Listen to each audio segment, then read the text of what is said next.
સાલ રાજ માડી હાટી નાથી અત્યારે આ ભાઈએ મને બોલાવ્યા. હા ભાઈ, શું હતું?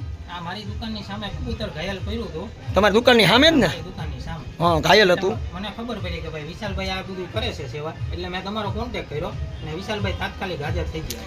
કાંઈ વાંધો નહીં. હવે આ સામે જ પડ્યું હતું ને, આ જગ્યા હતી ને?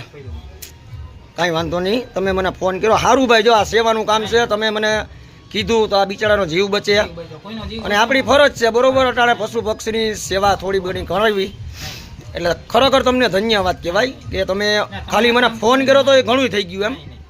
તમે આ કામ કરો એના માટે ખૂબ ખૂબ આભાર તમારો. ના ના, આભાર નહીં ભાઈ, આ તો આપણી ફરજ છે, આપણે બધા ભેગા મળીને કરીએ. હવે કાંઈ વાંધો નહીં, આપણે આને હે ને આપણી ફોરેસ્ટ વિભાગને સોંપી દઈએ એટલે એ લોકો એની સારવાર આગળ કરાવે. હો, ખોરાક દે.